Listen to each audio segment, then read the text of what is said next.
right. Hello, my name is Ethan Hodge. I'm a 10th grader, and I want to talk to you today about music. Now, I personally could go on hours about talking about music. Music is a wonderful thing that not everyone has discovered in the way that I have. Now, what I mean by that is I use music in every single aspect of my life.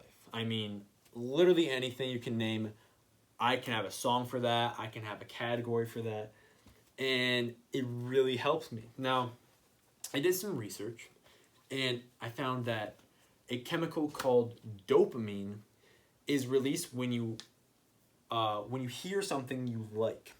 This is the same chemical that is released while you're having sex, while you're having food you like, and when you're in the survival mode. You're trying to save your own life, trying to save someone else's life. You get into a car crash. That dopamine, it gives you that high, that energy.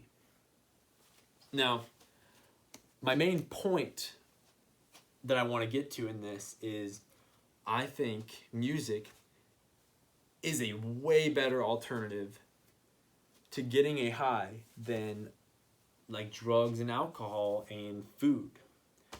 Now, obviously, food, you need food, but I think some people that's how they that's how they take up their time. They stress eat. I'm guilty of this too, but like I listen to music anytime I can. Whenever it's restricted, I feel like I perform worse.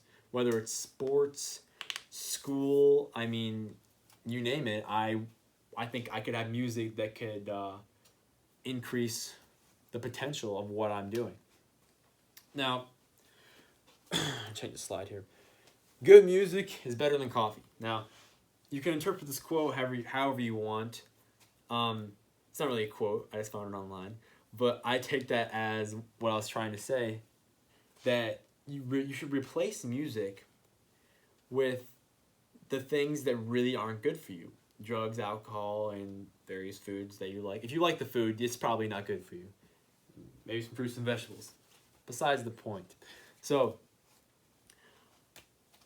with certain music, for me, I found Travis Scott in about 2013, 2012, and it 180'd my life. I mean, I got crazy motivation from almost every single song. I thought he broke categories. I was obsessed. And then I realized there's so many other artists that have their own versions of music that you can't even put a category on.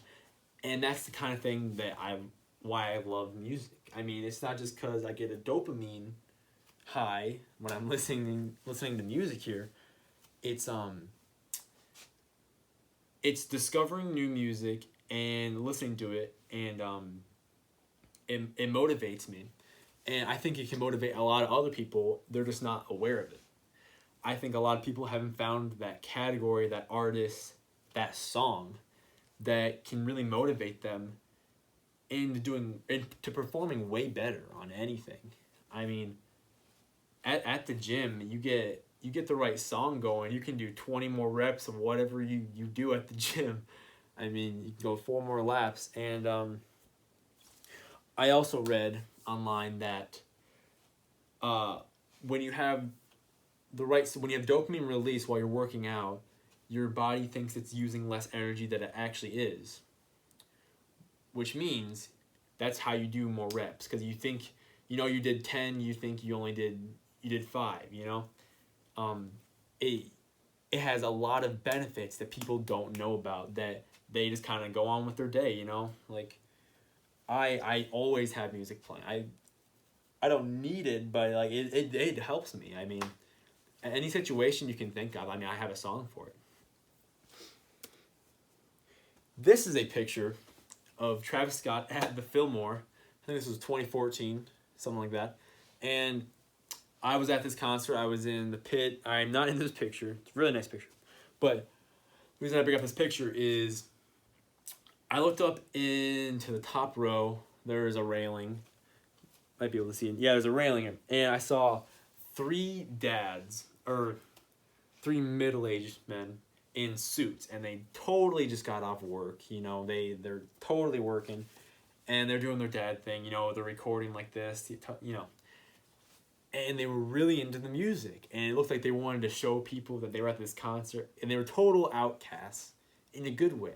I mean, everyone else was my age, in their 20s, and then they're just there, and they were just partying it up, and they have a dopamine release from Travis Scott like I do. Now, I'm not saying everyone should listen to Travis Scott and try to get a dopamine high from his music, but my point is there that you're not restricted from your ethnicity, from your age, to certain music. I mean, they might have not found what releases dopamine for them until they were the age that they actually are. I mean, Travis is more of a new artist, and that when they were my age, when music is really big in your life, music's huge for teenagers.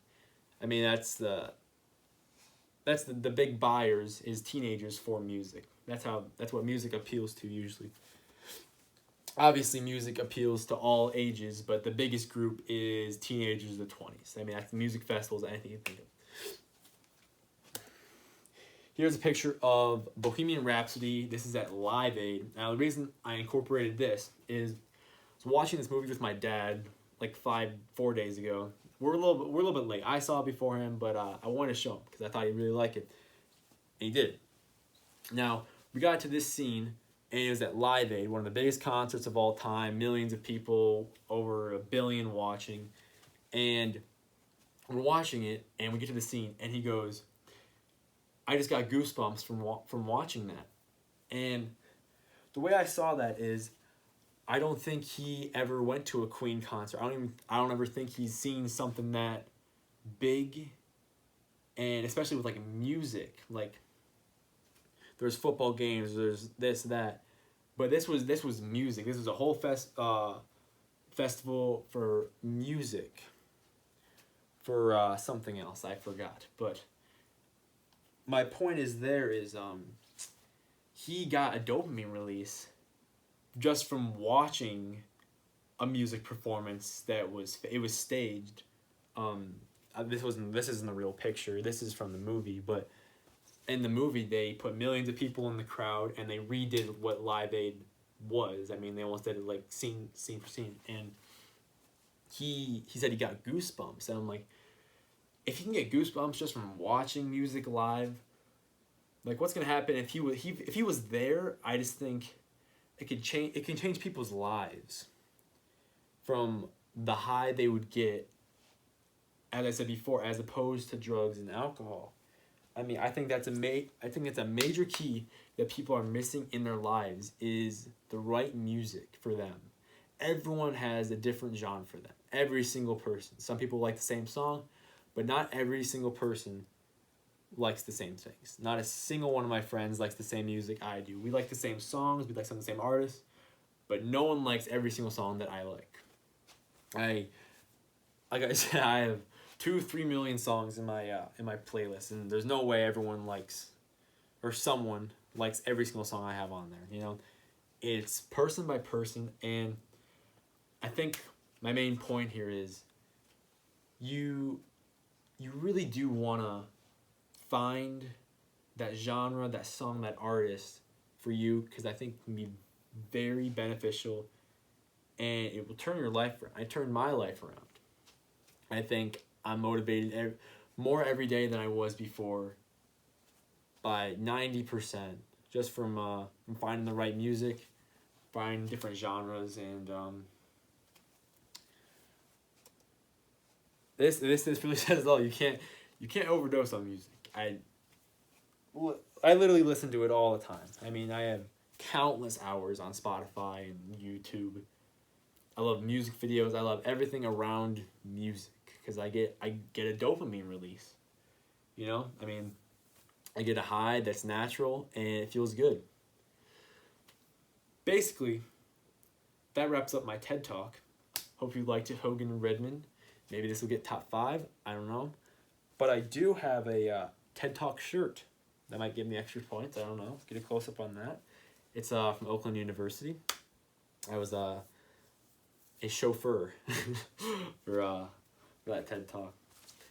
But yeah, that's really all I got, and hope you enjoyed.